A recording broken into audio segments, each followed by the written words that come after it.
Good morning.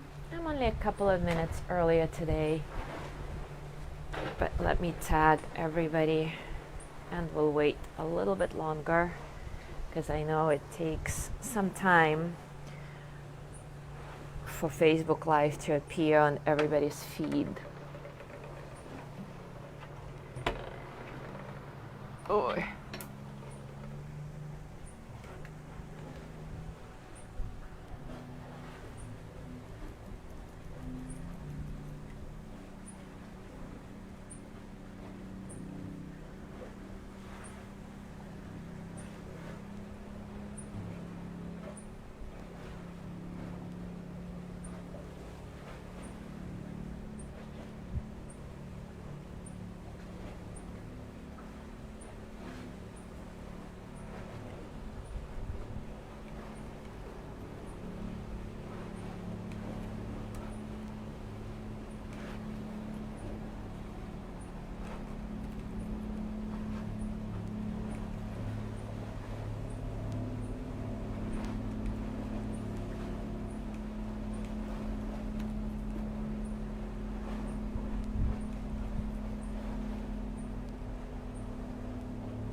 Good morning, Mary.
For some reason I cannot see who is joining. I'm gonna wait another minute or so and start. This new Facebook has been a bit problematic. I hope that they will get their act together and remove all the glitches very soon.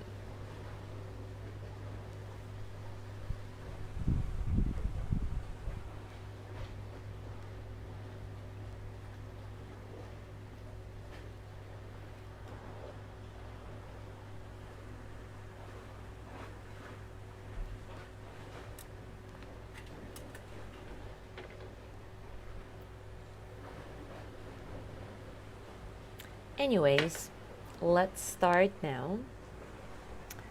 Today we continue exploring Satya, the ethical guideline of yoga that translates loosely as truthfulness. And today we will explore the concept that Yogiraj Achala calls doing it right the first time. It is not as scary as it may sound. It does not mean to put a lot of pressure on us, like, oh my God, I cannot make any mistakes. Of course not at all. When you approach life truthfully, when we skillfully employ the guideline of Satya, doing it right the first time becomes a snap and a habit. So let me explain. Deborah Adele, who I have been quoting a lot in this series, in her book Yamas and Niyamas, writes, Yogiraj Achala makes the statement that it is worth the effort to do the task right the first time, because cleanup takes so much effort. Think about this for a moment. How much time do you spend having to find someone you were a little harsh with and apologize to them? Or go back and tell someone you can't really do what you said you would do? Or maybe you spend your time and energy trying to avoid that person because of your own embarrassment.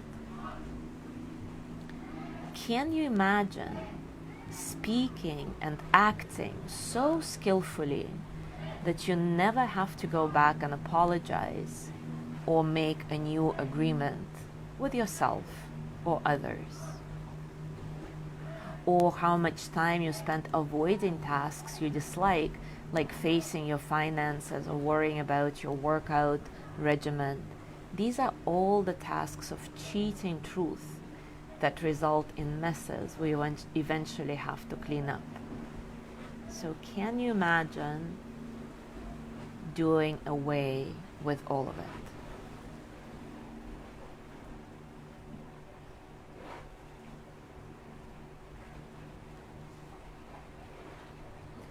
Remember the Buddhist guidelines of right speech and right action we explored some months ago?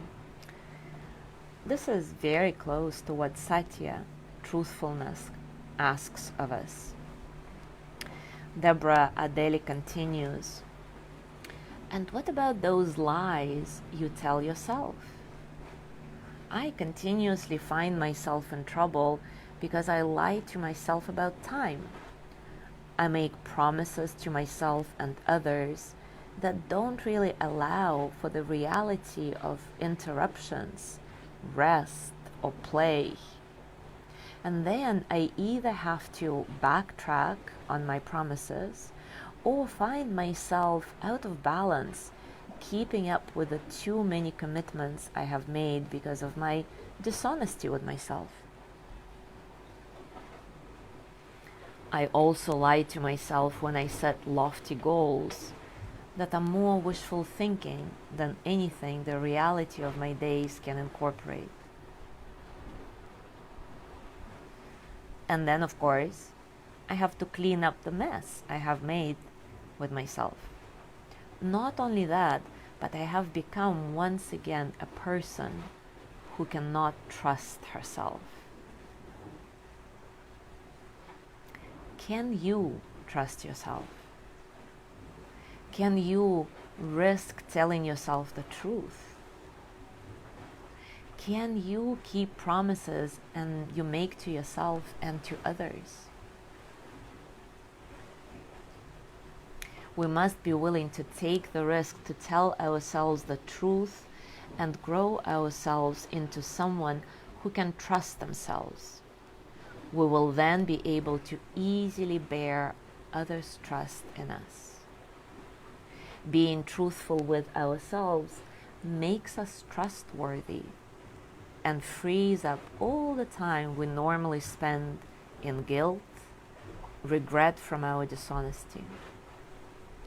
Truth saves us from having to clean up. And as a bonus, we get to learn something in the process. Doing it right the first time does not always look the same way. Truth is really a dance where the rules and certainties change with circumstances. And this fluidity is what makes truth so interesting. We will explore that fluidity of truth tomorrow, and right now let's investigate how we can do it right the first time without feeling the pressure of being perfect, because this is definitely not about that. It's about the internal freedom that we give ourselves to be honest, truthful with ourselves and others. So take a comfortable position, and as always, take a few moments to acknowledge the circumstances of your practice, the truth about being you, right here, right now, both externally and internally.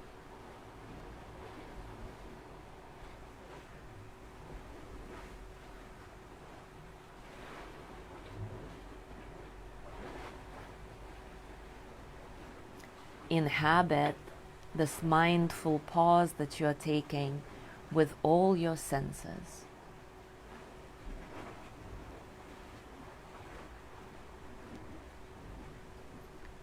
Release tension from inside out.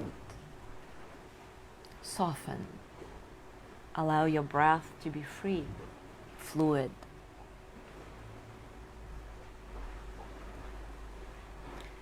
As always, if you'd like to dedicate this practice to a specific person in your life or all sentient beings, you're welcome to quietly repeat, may they be happy, healthy, and free.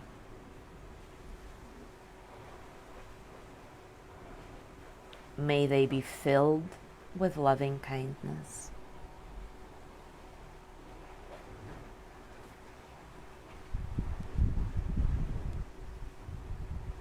And now reflect on a recent situation that resulted in you having to spend time and energy resenting something you should have said no to, or apologizing for something you could have easily avoided if you just let your speech pass through the gates of the THINK acronym that we explored in the Right Speech in Buddhist Guidelines. I'll remind you what that stands for. Think. T stands for, is it true?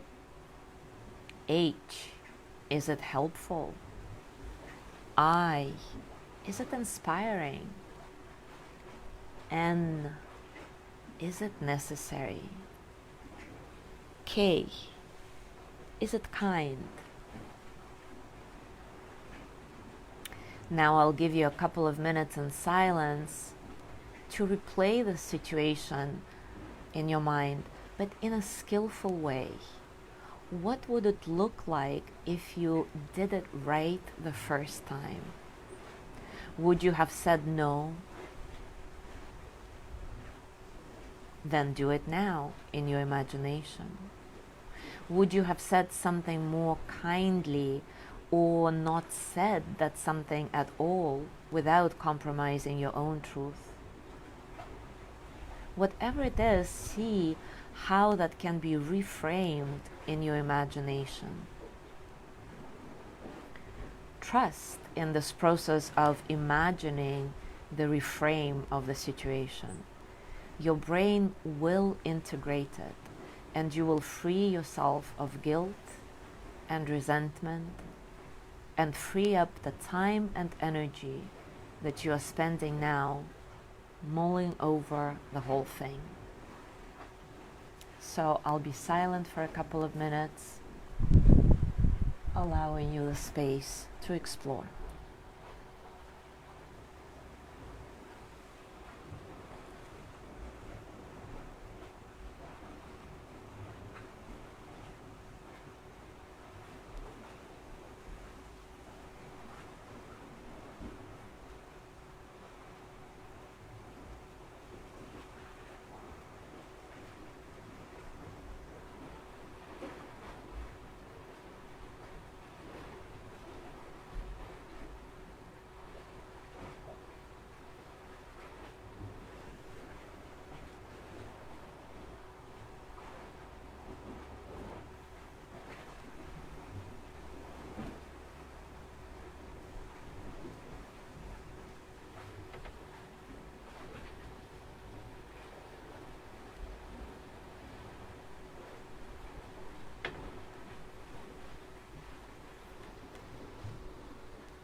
Today, I invite you to go slow enough that you give yourself a chance to do it right the first time.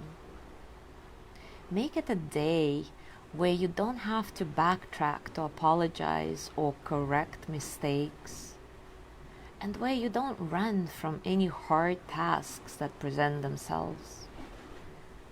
Face each moment head on with clarity and truthfulness. Be true to yourself in any situation you find yourself in. Thank you so much for being here today. Have a wonderful day, and I will see you tomorrow.